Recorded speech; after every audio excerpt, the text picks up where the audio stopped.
Utjecaj misli na okolnosti. Ljudski um se može uporediti s vrtom koji se može inteligentno obrađivati ili prepustiti da podivlja. Ali bio obrađivan ili zanemaren, on će i hoće donijeti plod. Ako se u njega ne stave korisne sjemenke, onda će u njega pasti obilje beskorisnog korovskog sjemena i ono će nastaviti proizvoditi svoju vrstu.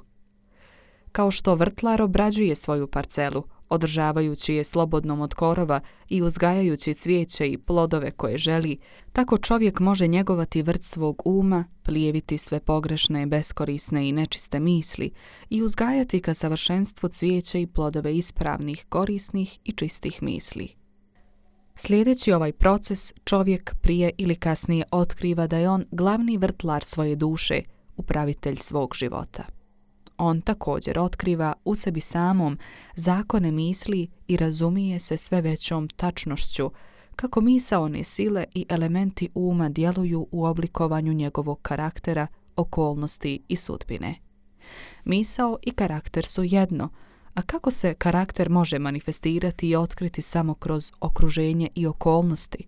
Vanjski uslovi života osobe uvijek će se pokazati harmonično povezani s njenim unutrašnjim stanjem. To ne znači da su okolnosti čovjeka u bilo kojem trenutku pokazatelj njegovog cjelokupnog karaktera, već da su te okolnosti tako intimno povezane s nekim vitalnim misaonim elementom u njemu samom da su za to vrijeme neophodne za razvoj njegov. Svaki čovjek je gdje jeste po zakonu svog bića, misli koje je ugradio u svoj karakter dovele su ga tamo i u uređenju njegovog života nema elementa slučaja, već je sve rezultat zakona koji ne može pogriješiti. Ovo je jednako istinito za one koji se osjećaju pod navodnicima neusaglašeno sa svojom okolinom, kao i za one koji su njome zadovoljni. Kao progresivno biće koje se razvija, čovjek je gdje jeste kako bi naučio, kako bi rastao i dok nauči duhovnu lekciju koju bilo koja okolnost zadrži za njega, ona prolazi i ustupa mjesto drugim okolnostima.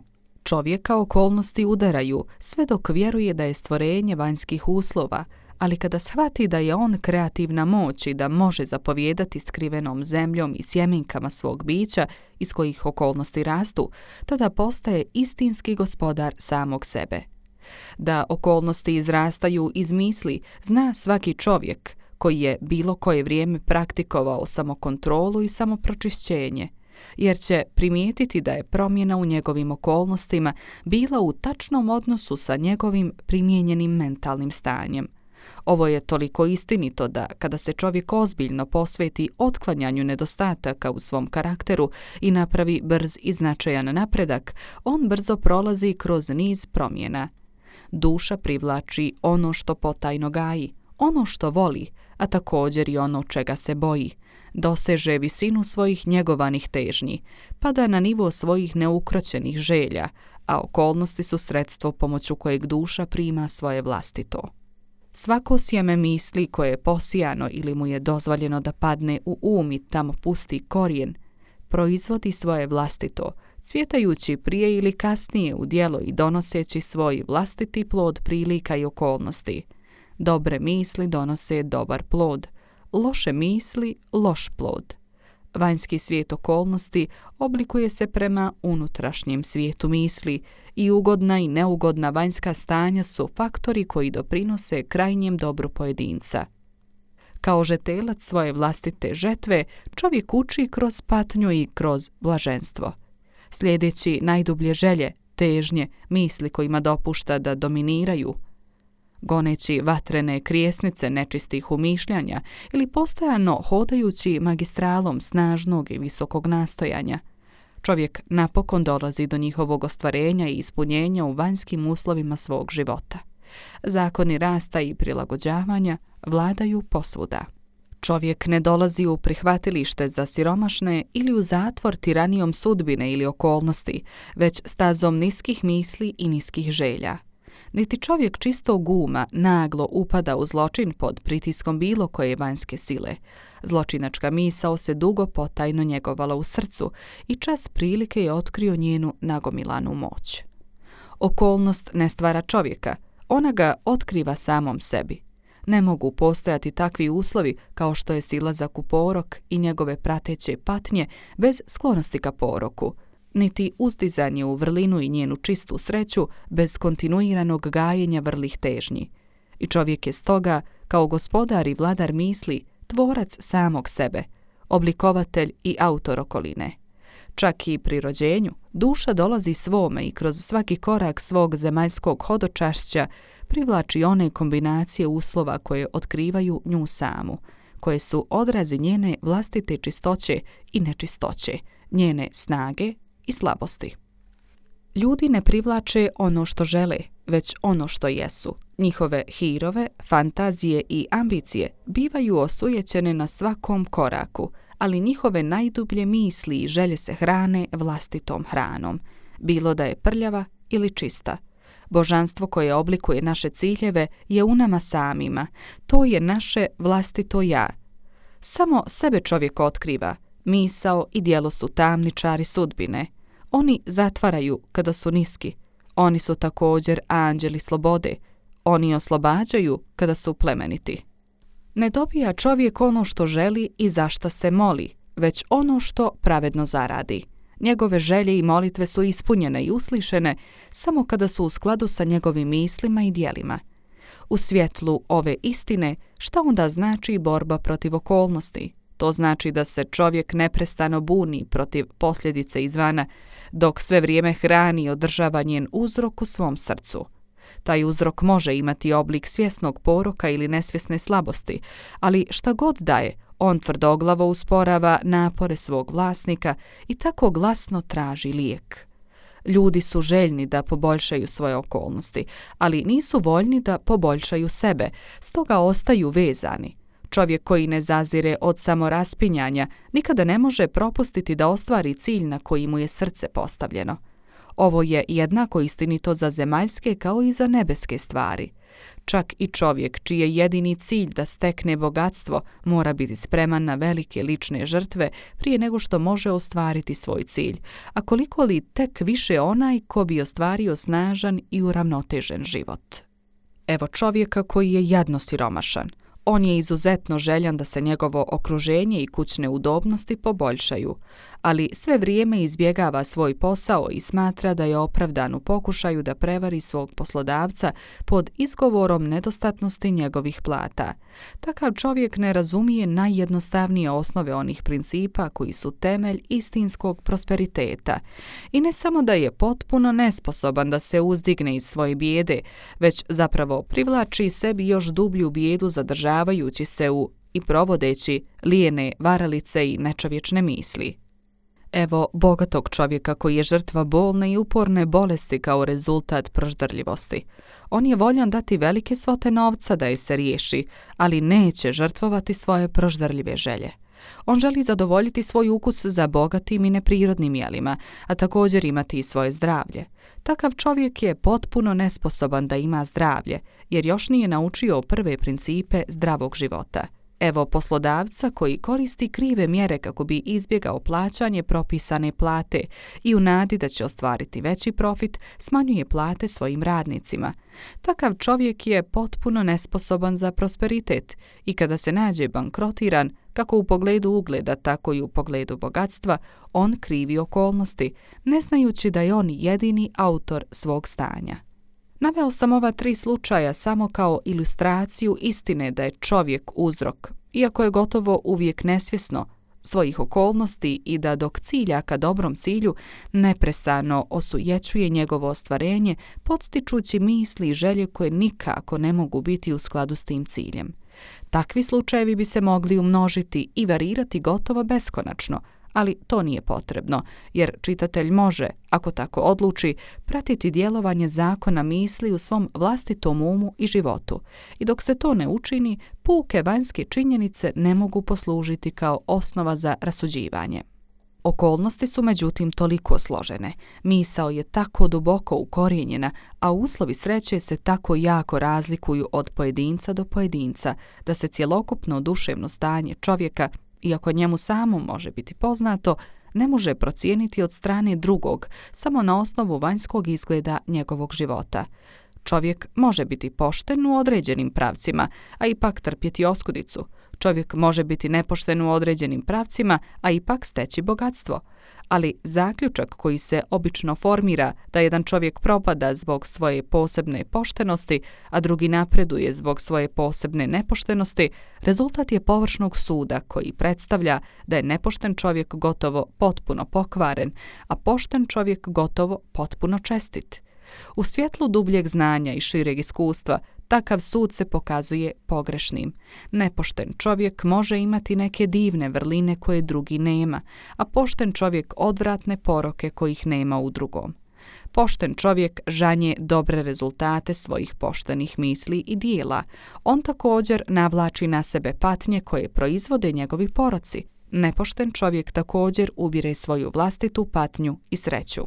Ljudskoj je taštini ugodno vjerovati da neko pati zbog svoje vrline, ali sve dok čovjek ne iskorijeni svaku bolesnu, ogorčenu i nečistu misao iz svog uma i ne opere svaku grešnu mrlju sa svoje duše, ne može biti u poziciji da zna i izjavi da su njegove patnje rezultat njegovih dobrih, a ne njegovih loših osobina.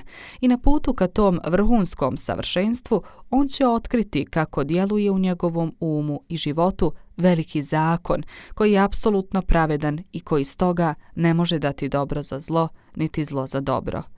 Posjedujući takvo znanje, on će tada znati, osvrćući se na svoje prošlo neznanje i sljepilo, da je njegov život i jeste i uvijek je bio pravedno uređen i da su sva njegova prošla iskustva, dobra i loša, bila pravično izvođenje njegovog evoluirajućeg, ali još uvijek nerazvijenog sepstva. Dobre misli i djela nikada ne mogu proizvesti loše rezultate. Loše misli i djela nikada ne mogu proizvesti dobre rezultate. Želim samo reći da od kukuruza ne može dobiti ništa osim kukuruza, od koprive ništa osim koprive. Ljudi razumiju ovaj zakon u prirodnom svijetu i rade s njim, ali malo njih ga razumije u mentalnom i moralnom svijetu, iako je njegovo djelovanje tamo jednako jednostavno i nepokolebljivo, i stoga ne sarađuju s njim. Patnja je uvijek posljedica pogrešne misli u nekom pravcu. To je pokazatelj da je pojedinac u neskladu sa samim sobom, sa zakonom svog bića. Jedina i vrhunska svrha patnje je pročišćavanje, da spali sve što je beskorisno i nečisto. Patnja prestaje za onoga ko je čist. Ne bi bilo svrhe u paljenju zlata nakon što je troska uklonjena i savršeno čisto i prosvjetljeno biće ne bi moglo patiti. Okolnosti s kojima se čovjek susreće s patnjom rezultat su njegovog vlastitog mentalnog nesklada. Okolnosti s kojima se čovjek susreće s blaženstvom rezultat su njegovog vlastitog mentalnog sklada. Blaženstvo, a ne materijalni posjedi, mjera je ispravne misli. Bijeda, a ne nedostatak materijalnih posjeda, mjera je pogrešne misli. Čovjek može biti proklet i bogat, može biti blažen i siromašan.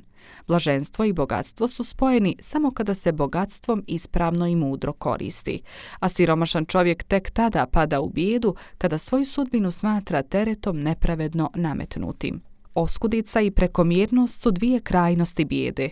Obje su podjednako neprirodne i rezultat su mentalnog poremećaja.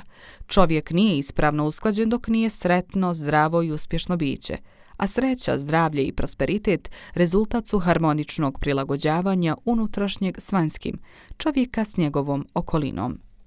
Čovjek tek tada počinje biti čovjek, kada prestane kukati i proklinjati i počne tražiti skrivenu pravdu koja upravlja njegovim životom.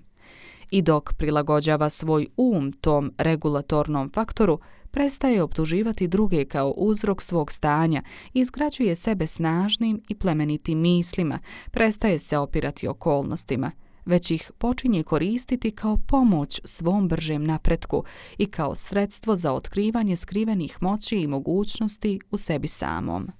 Zakon, a ne zbrka, dominantni je princip u univerzumu. pravda, a ne nepravda. Duša je i supstanca života, i pravednost, a ne pokvarenost, oblikujuća je i pokretačka sila u duhovnoj upravi svijeta. Ako je to tako, čovjek samo treba da se ispravi da bi otkrio da je univerzum ispravan i tokom procesa ispravljanja sebe otkriće da kako mijenja svoje misli prema stvarima i drugim ljudima, stvari i ljudi će se mijenjati prema njemu. Dokaz ove istine je u svakoj osobi i stoga ona dopušta lahko istraživanje sistematskom introspekcijom i samoanalizom. Neka čovjek radikalno promijeni svoje misli i bit će zapanjen brzom transformacijom koju će to izazvati u materijalnim uslovima njegovog života. Ljudi zamišljaju da misao može ostati tajna, ali ne može. Ona se brzo kristalizira u naviku, a navika se učvršćuje u okolnost. Životinjske misli se kristaliziraju u navike pijanstva i senzualnosti, koje se učvršćuju u okolnosti uništenja i bolesti.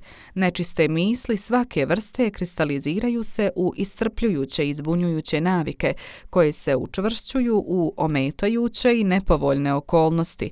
Misli straha, sumnje i neodlučnosti kristaliziraju se u slabe, nečovječne i neodlučne navike, koje se učvršćuju u okolnosti neuspjeha, oskudice i ropske zavisnosti. Lijene misli kristaliziraju se u navike nečistoće i nepoštenja, koje se učvršćuju u okolnosti prljavštine i prosjaštva. Mrzilačke i osuđujuće misli kristaliziraju se u navike optuživanja i nasilja, koje se učvršćuju u okolnosti povreda i progona. Sebične misli svih vrsta kristaliziraju se u navike samooživosti, koje se učvršćuju u okolnosti manje ili više uznemirujuće. S druge strane, lijepe misli svih vrsta kristaliziraju se u navike gracioznosti i ljubaznosti, koje se učvršćuju u ljubazne i sunčane okolnosti. Čiste misli kristaliziraju se u navike umjerenosti i samokontrole, koje se učvršćuju u okolnosti spokoja i mira.